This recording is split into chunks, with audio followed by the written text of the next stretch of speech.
Hello, everyone. Um, I hope you can hear me well. Um, Welcome to our webinar, uh, The Future of Data Governance, Best Approaches and Strategies. Today, we'll be talking about data governance. And I'll wait just for another minute, just to ensure that everybody arrives on time.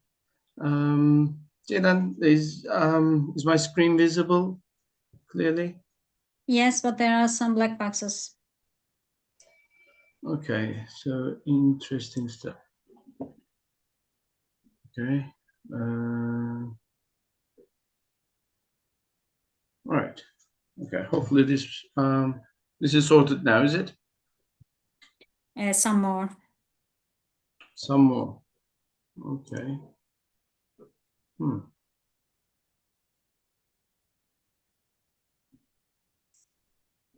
Are they still visible? The black boxes? Yes, but they are always changing the places. Maybe Okay, when we switch on the slides, it can be invisible. All right. Okay, interesting. So this is the Zoom's control panel. Interestingly, it is in front of the presentation. Anyway, so I will keep it here. Anyway, okay. Hello, everyone. My name is Boğaç Özgen, and my colleague Ceylan Yazıcı will be talking about the future of data governance today.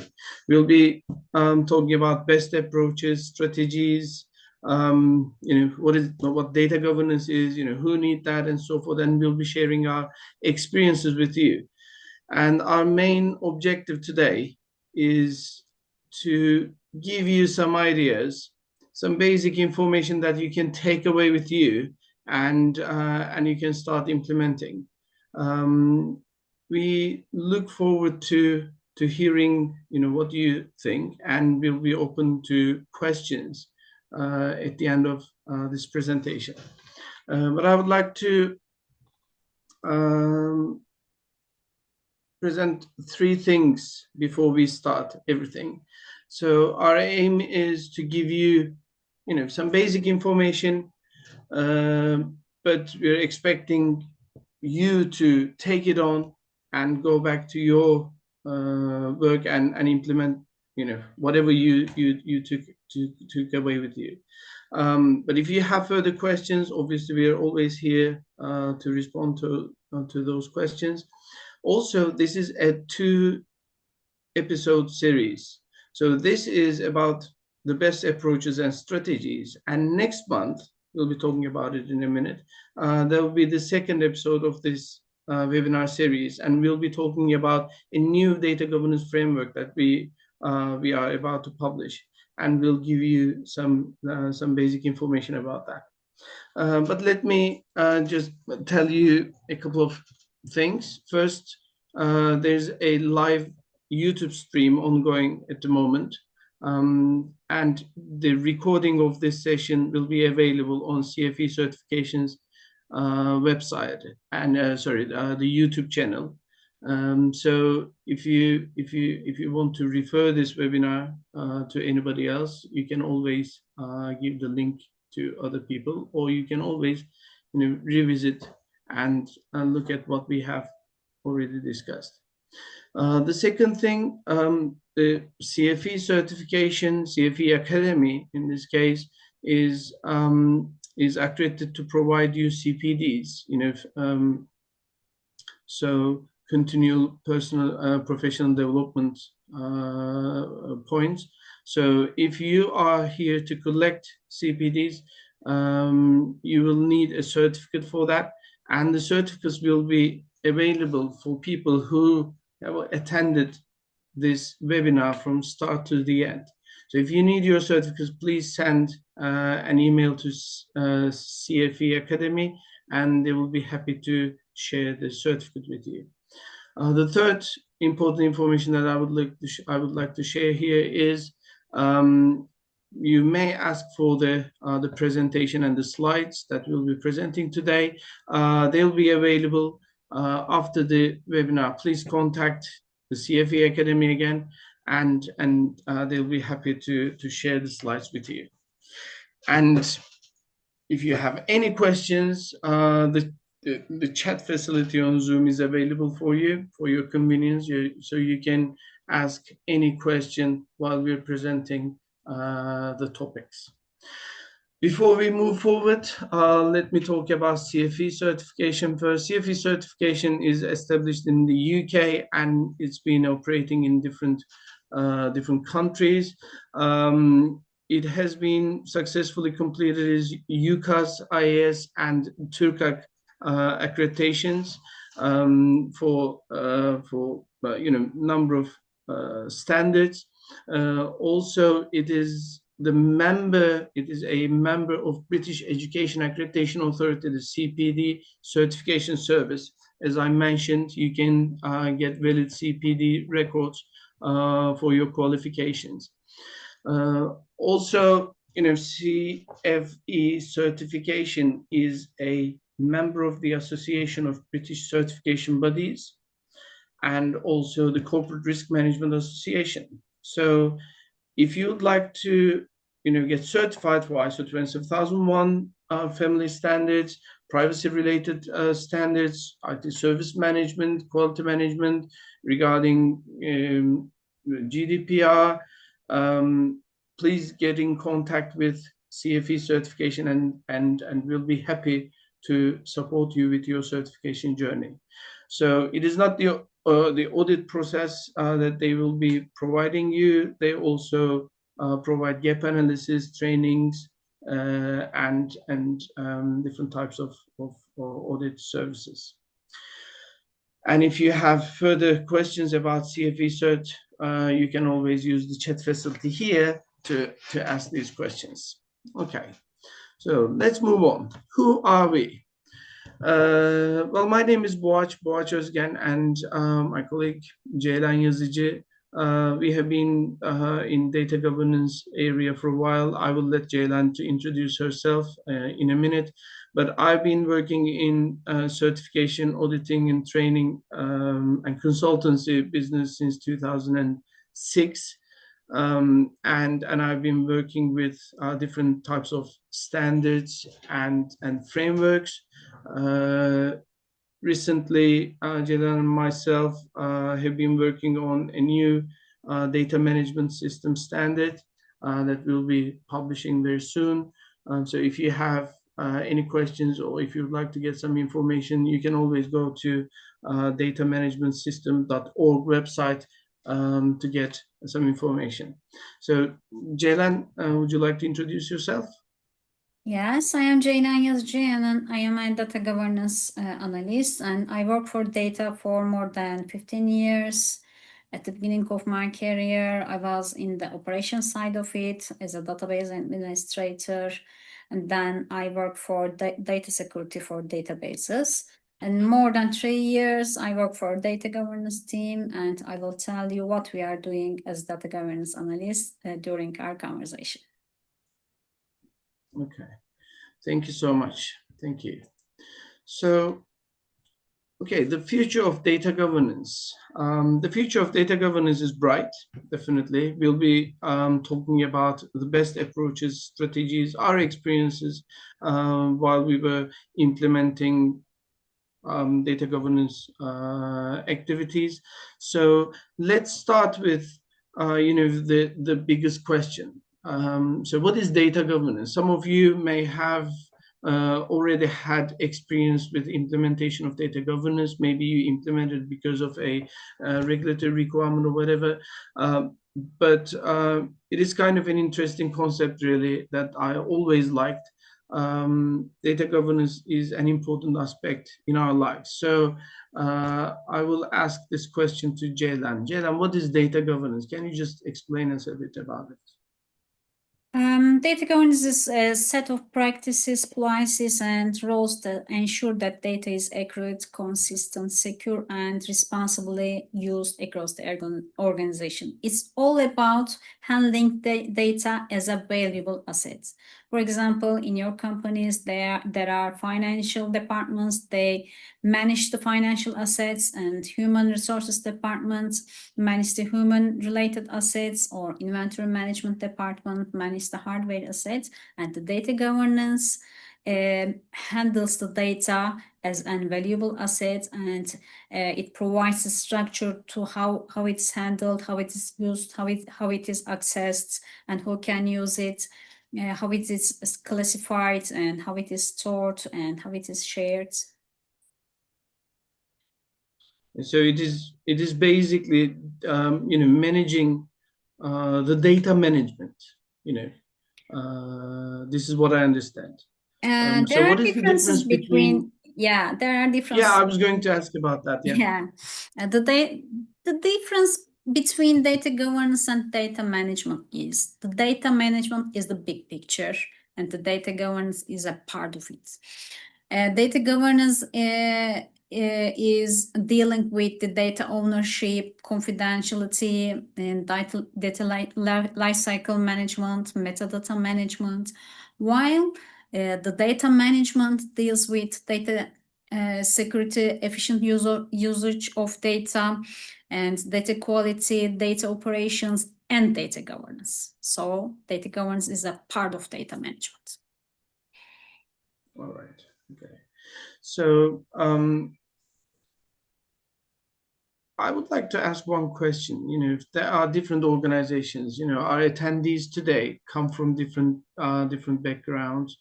In the past, I worked with micro enterprises, extremely large global enterprises, some highly regulated environments, as you can see, different types of organizations here.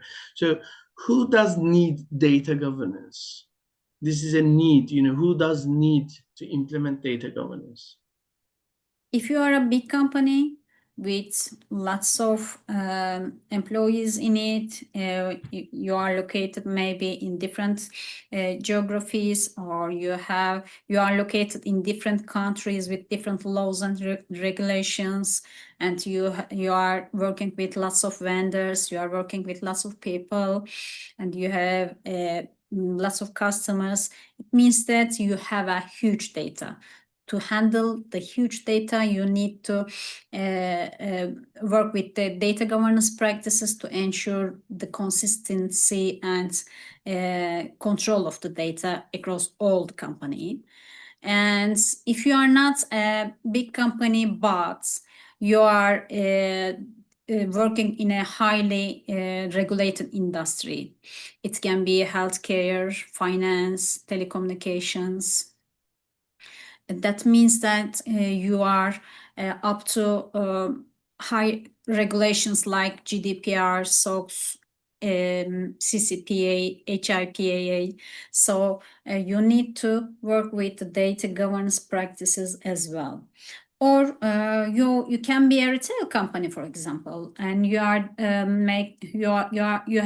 have lots of customers, and you want to make some advertisements or loyalty programs for them. So you need to know the customers' full names, addresses, email addresses, or shopping behaviors, their incomes, or the websites they are visiting, or the streets they are wandering about. So you need to know lots of personal data about your customers. You are handling lots of personal data. So you need to implement practices of data governance as well. A part of it, maybe you are in a company that want to invest on AI, machine learning, or some automation about your systems. And this kind of technologies only work with robust data, consistent data, high qualified, and high quality data. So if you are in this kind of initiatives, you need to learn much about data governance practices. If you are working in a public sector, or you are a company that work with public sector, you are dealing with lots of personal data about the public data or donor data, and you need to be transparent about this public data, and you need lots of departments in the governance may use your data or share interchange data between the departments.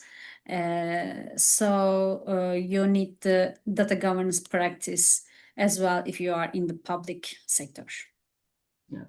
So when you say all this stuff, you know, I went back to my previous experiences, and as I said, you know, I work with micro enterprises, I work with, you know, global large enterprises, and within some highly regulated industries, with some, you know, innovative small organizations and so forth. So what I understand from you is it is not the size of the organization that defines the necessity, but it is the type of the data that they are working with. For example, it's interesting. For example, the public sector, you refer to public sector and non-profit government organizations, maybe. So I remember in the UK, NHS was trying to connect all their you know, endpoints, so that any patient coming into a GP office or to a hospital or something like that, you know, the practitioners will be able to access to all the relevant data to the issue that they have been suffering from. So that was a huge project going on in the NHS area, and also the telcos, for example, they are highly regulated, especially in confidentiality area with the personal and sensitive information.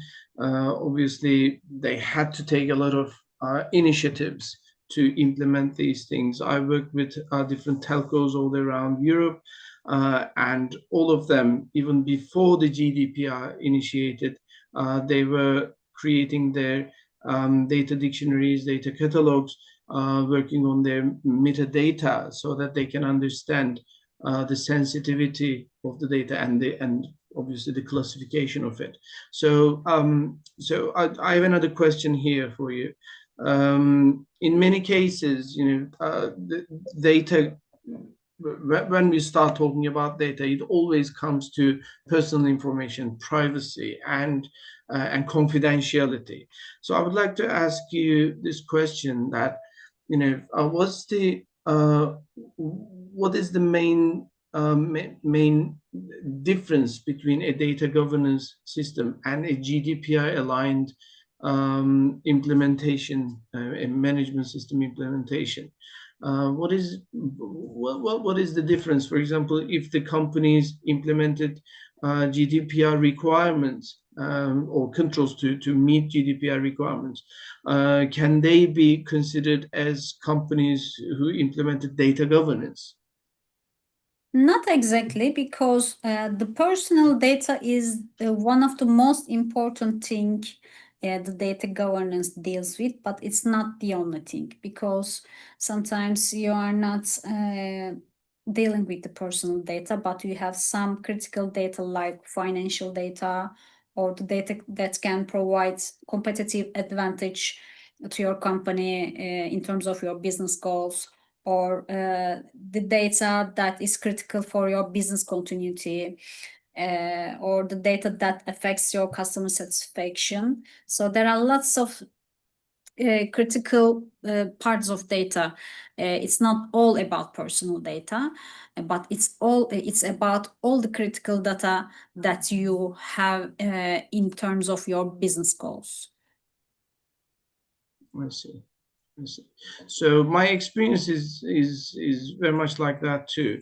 With GDPR, obviously the scope was personally identifiable information, anything that can directly or indirectly identify an individual. Obviously, it is considered as a piece of personal information, or PII. But what I hear from you is data governance scope is slightly bigger, that it can include operational information, some financial management related information, and whatever the company is handling, really. Any kind of piece of data can be considered as within the data governance. So this is what I understand. That's a critical piece of information. Okay, thank you very much for that. So our next concept is, we talked about why the organizations need, and we slightly, referred to types of organizations, but why do these organizations need data governance? There are lots of reasons for it. To start with the business decisions, the poorer your data is, the poorer decisions you make. If your data is accurate, reliable, and consistent, then your leaders can make confident data-driven decisions about your business goals. And if your company is dealing with the regulatory compliances, if you want to be compliant with the regulations in your, about your sector, it can be like GDPR, SOX, or CCPA, or any financial regulations in your country or in your sector. This kind of regulations strictly require control over data, how data is collected, how data is used, about access control part of data, and how it's stored, and how it's shared, and how it leaves the company, how it's about the data retention and data archive part of it. So to obey the rules of regulatory compliance, you need to deal with the data governance practices. And data governance helps protect sensitive data from breaches, misusage, or loss, and it helps reducing operational risks about the data. And there are lots of operational efficiency factors when you work with the data governance practices, because with clear rules and ownership, the ownership of the data, the operational teams don't waste time with inconsistent data or fixing errors about the data. If you have a good data dictionary, data glossary, metadata management, then your development teams save time about the delivery of the developments, and your operational teams don't waste time about the data-driven errors. And if you assign the roles clearly, like who is responsible for the data, or who can use the data, or who can share the data, and it is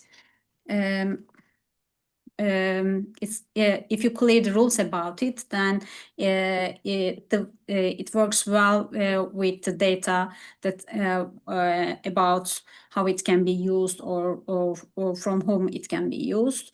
And about new technologies, if you are dealing with AI, machine learning, big data analytics, this kind of technologies only work with high quality and well-organized data. Do you work with any companies in those days working with AI or machine learning or some kind of automation? It's a very good question, actually. I was going to ask a similar, or refer to the same topic, really. AI, machine learning are very hot topics nowadays, and especially with the data governance. they are very much related to what we are doing or what we are trying to achieve. So currently, the companies that I'm working with are definitely working with AI, trying new things, trying to automate their processes, trying to get the best out of AI in operational terms. Aside or besides the customer support, applications, as we all know. So they are trying new things. They are trying to educate their own LLM models and try to make the make useful use of AI. What we have been facing is, the AI models use statistical models to create the databases for the responses to the users. So statistical models means they are open to errors, obviously, because we don't have exact responses to our questions, out of the AI models. So they are already, open to errors. So the data set that we are feeding the LLMs or feeding the models are extremely, extremely important at this point, because if we don't have structured data sets at a certain level, obviously, because sometimes you have unstructured data that you need to feed into the models. But when our level of structure decreases, the amount of risk of having errors with the user interaction increases exponentially, because already the data set is not reliable, and then there's this statistical error on top of that, so that the end result becomes really not desired. I have experienced a couple of situations recently that we fed some documents into the LLMs, but there were some multi-contextual information in the documentation, covering different aspects and everything, using different languages, and the writings weren't consistent within the documentation. So the LLM started creating some contradictory results in our tests. So this is very important. We will be coming to the point where we'll be discussing about how we can improve this. But with the AI and machine learning, if you imagine where we are heading to, if we don't govern our data, if we don't govern the processing of our data, in the future we will be facing bigger and bigger problems. And if you're part of a bigger organization, a global organization having a huge impact on the society, then your solutions will create undesired results. And this is bad marketing, this is bad for the reputation, and I don't think the top management will be very fond of these new innovative solutions. Yeah, so it is really the first reason that we've discussed here is one of the key things from my perspective related to AI and machine learning, that high reliability data for better decisions. This is just a critical thing.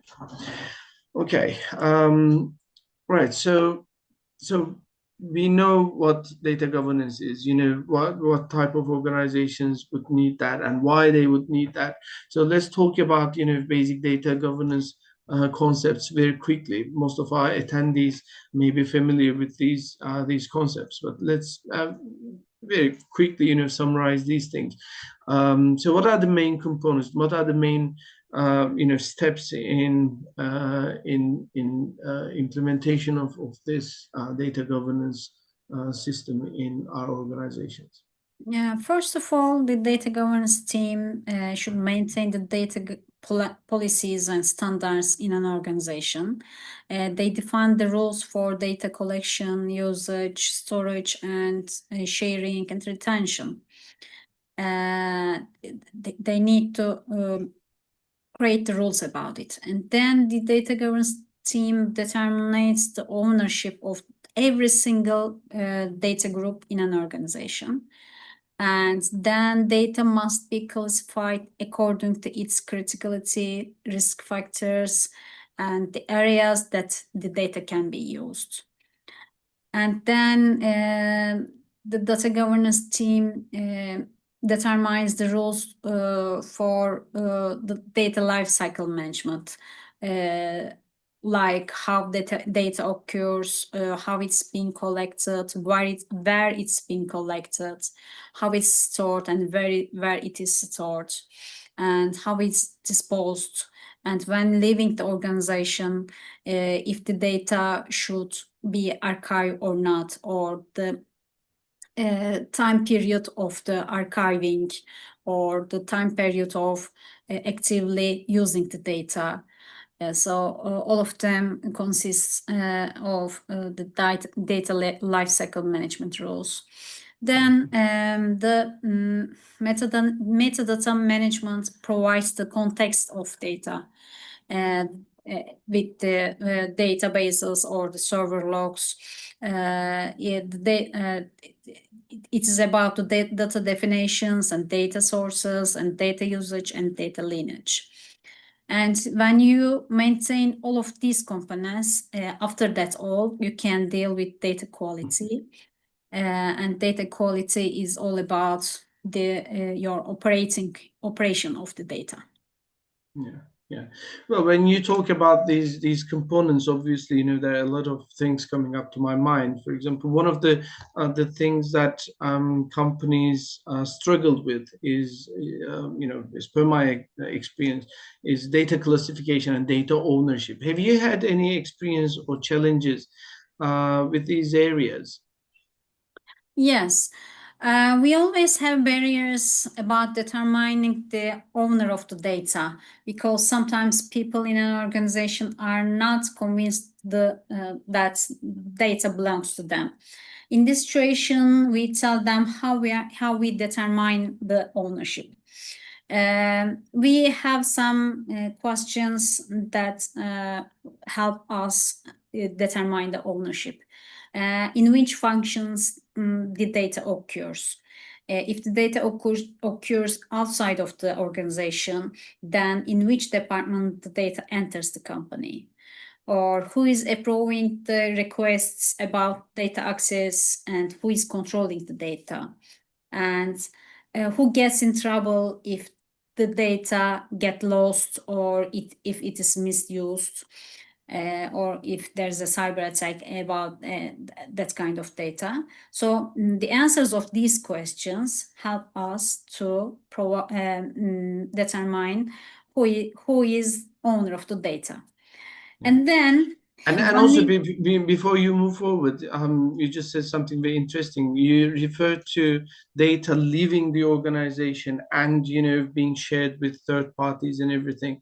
It is also another challenge for data, or determining the data ownership, because now the data is duplicated or maybe shared with other partners, and we don't always have the authority to implement controls, policies, and that kind of stuff. So defining the ownership becomes really very important. This is what came to my mind when you referred to that. And not only within the organization you have challenges, but also outside of the organization, when you share the data, the same questions arise again, and this time it may be harder to find the answers. But yeah, so thank you very much for sharing that. Thank you. And when we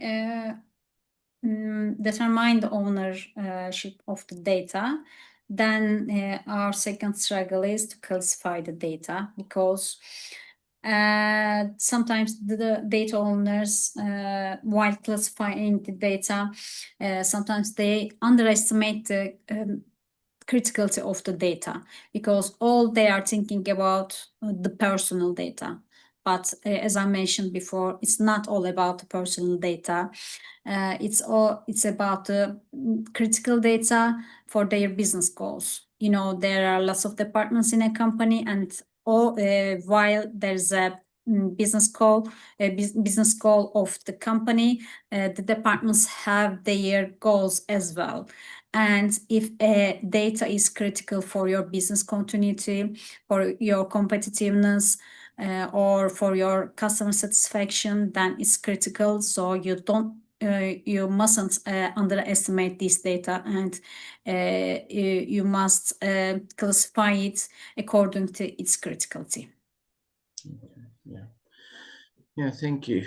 It's data ownership and classification. I have worked with organizations interested only in the ownership and classification, but as you suggested, they weren't alone enough to implement a controlled environment, if you like. They always went back to implementing some data governance practices, introducing new policies, procedures, and that kind of stuff, so that the ownership is defined in a clear manner. And once they are defined, the owners take all responsibility of the data, and they become the decision makers in their own environments. And there are different models, obviously, for this, but I encourage my clients to have that kind of, or to give that kind of authority to the data owners anyway. But okay, well, let's move on to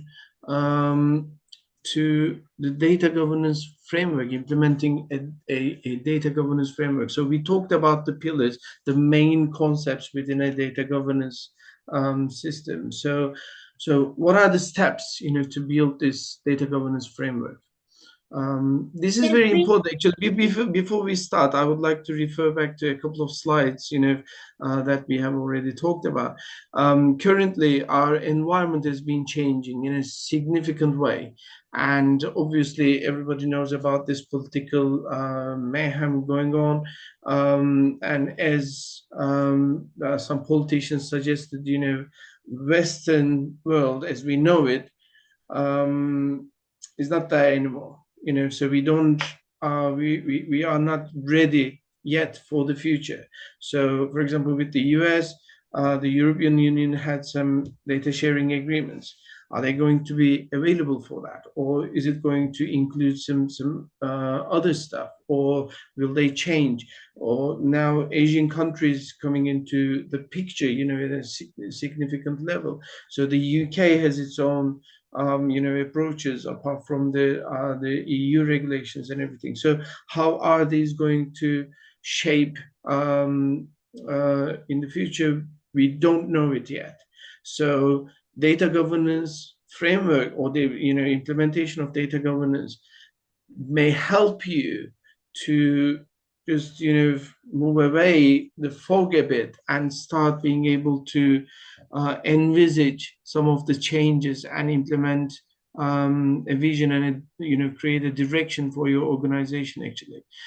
So it is important to understand how we can implement a data governance framework. So Jelan, how we can do that in an effective way? First, we need to define our vision and objectives, and the data governance objectives must tie the business objectives, and it must be aligned with the business goals. And we need to secure the executive sponsorship. If the top leaders sponsors your data governance project, then everyone can be attached to it. Every department can be attached to it. And we need to establish a data governance team. The data governance team could be a central team, or there can be some data governance actors in every domains. It's according to your organization, the behavior of organization. Sometimes you need to centralize all the things, or sometimes if you are a big company, or if you are dealing with some different sectors, then you need to make it in every domains. And in the data governance teams, you need data governance leaders and data owners and data stewardships, and all executives must be leading on it. And then you define the policies and standards about data governance framework and all about the data management. Then you communicate and train all the company while you are building the framework, because they need to know what is data governance, what we're gonna do with the data governance, what we're gonna do while we are cataloging the data, while we are determining the ownership of the data. And yeah, this is one of the challenges that you referred to. Yeah, it is. Yeah, all the it is terms important about to communicate and hear what their concerns are, so that the management can address those things in an effective Sometimes way. you can, sometimes you can use the change management tactics. Sometimes you can attach people while building some success stories about data governance. And you need to enable with the technology, because you need to apply on some tools like data cataloging and metadata management, and about the data quality. You need to use some tools, so you need to enable the technology with it. And you need to monitor all the things about data operations, data quality, and evolve the whole process. You need to define some metrics about the success of the data governance practices or data quality practices. So you need to evolve the metrics, and maybe you can make some executive dashboards to monitor all the metrics. And you need to continually improve the whole process, and it needs to collect with lots of data about how process is going, and about monitoring the process and monitoring the metrics about it. When you see how you are in a position now, and then you can improve it continually. Yeah, thank you very much for that. It is really interesting. So in the market there are a couple of data governance frameworks, and one of the very well known these data governance frameworks is like the MBOK, for example, data management book of knowledge, and there's some others, obviously. So within the organization, for example, we talked about data ownership and classification and so forth. All these frameworks are big big frameworks, if you like. They get into details, and it gives you all the answers about what kind of things you can face and how you can overcome these hurdles and everything. But in this step-by-step flow, if you like, what I hear is it is important to start with the governance governance structure at the executive sponsorship level, and creating a vision and enrolling these executive sponsors into that vision, so that you can create a momentum in the organization to achieve intended results. So what I see here is if we rather than implementing a huge framework at once, creating some kind of a organizational approach, customized to our own organization, obviously, will help us a lot to achieve our intended results. So the PDCA cycle that the management system standards follow is very much aligned with this flow. We plan our governance structure, we implement it, we go back the implementation and see whether we implemented according to our initial plans. And if there is a gap, then we obviously, improve in a continual manner. And all these frameworks and everything, although they seem to be very much aligned with the PDCA cycle, which is very familiar with many organizations now around the world, we still have a gap there to have a framework which is aligned with the ISO management system standards. So this is a cue for everyone. What is coming, coming up in the next presentation that we have in a month's time. We'll be introducing a new framework, and we will be presenting it to you. But if we come back to our discussions here, without the executive sponsorship, without a vision, without some clear objectives, it is really very hard to establish this governance structure, really, and the operational activities will be orphaned and won't get to anywhere. And especially if you're in a highly regulated environment, then if you are processing a lot of data, then obviously, you need to be very clever with what you're intending to achieve, and how you use your resources. So our next webinar is going to be about the data management standard that we will be publishing very soon. And if you would like to have any information about that, you can always write to us. Or alternatively, you can go to the website https www.datamanagementstandard.org datamanagementstandard.org. If you visit that website and use the contact form, we will get notified about your interest, and we'll be in contact with you, about how we can support you and what kind of information we can give you. We are really very excited about this data management standard that we are going to be publishing, and it is going to change the future of data governance realm, I believe. Ceylan, thank you very much. Is there anything that you would like to add on top of what we already have discussed? No, thank you, but I think our audience have some questions and we need to answer them, I think. First of all, I think we yes, in this screen you can see the website and the email about the certification. You can see them. Also, again, data management system.org website.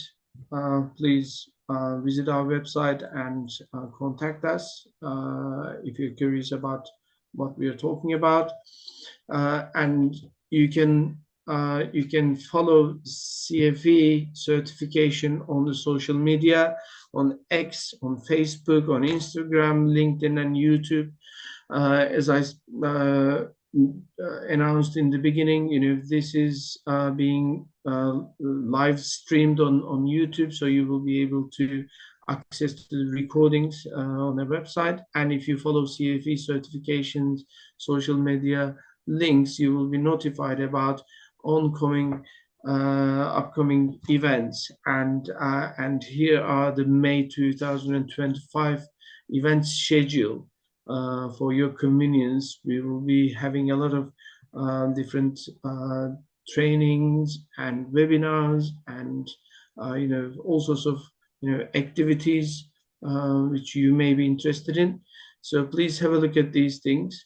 As I said, you can contact CFE certification about this presentation. If you have stayed from the beginning to the end of this webinar, you will be eligible for getting a certificate, and you can use that certificate for your CPD records.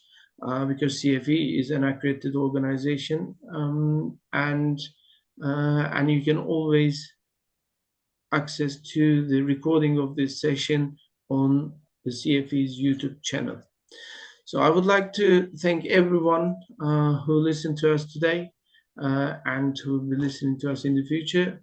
I hope we gave you some clarity about what data governance is, why you need that, how you can create your business case, to enroll your management, and hopefully you will get the support of your management to implement a robust, a structured, and effective data governance system so that you can make your organization more resilient for the future. So I would like to, get questions if you have any. So I'll wait for a couple of minutes. If you have questions, please use the chat facility on Zoom here. You can ask these questions. Jayla will be happy to answer your questions. Otherwise, I wish you all the best, and I hope you will have a great day and week. I can see some questions that is asked before, so I want to answer some of them. First of all, what are the risks related to data management and how do you mitigate it? There can be risks like data breaches, cybersecurity threats, and poor data quality. And for these kind of things, for example, something about data security, cybersecurity threats and breaches and misusage, you can use some practices like data encryption, data masking, and access control systems, and monitoring the usage of data, and train your staff about cybersecurity and data security.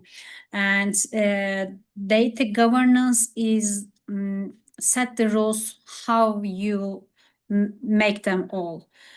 So when you first set the rules about data security and data encryption, data usage, and all about data operations, then you mitigate risks about the data breaches and cybersecurity. Or another risk can be poor data quality.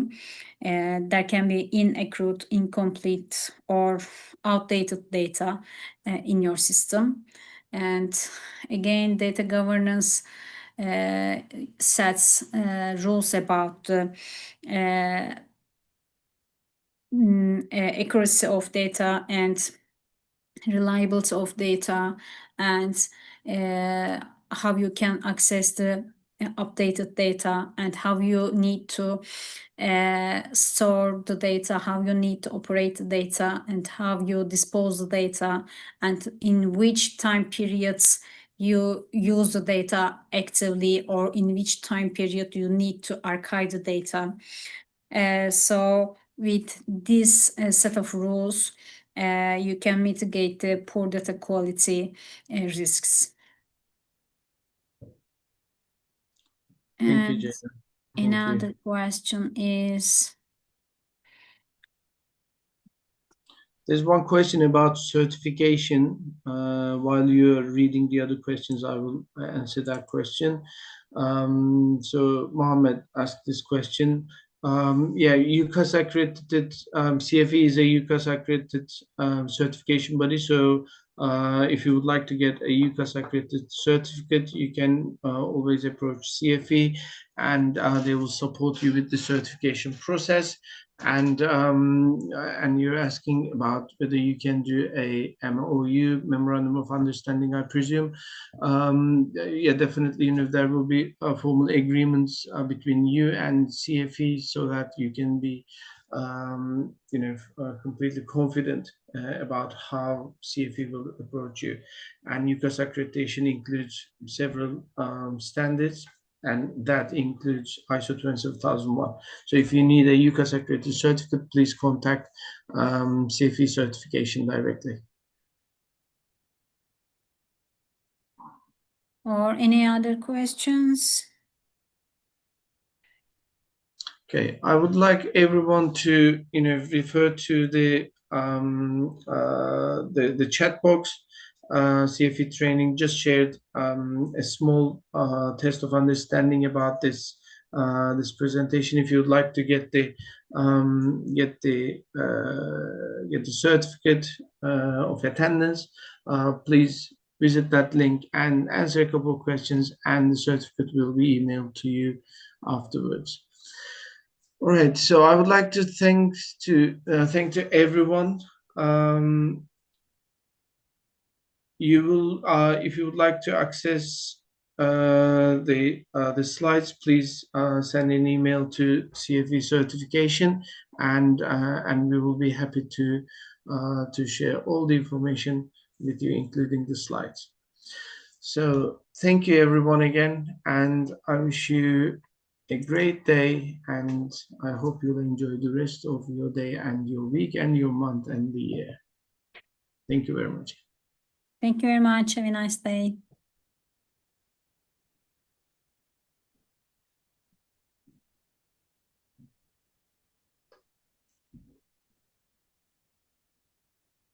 Mm-hmm.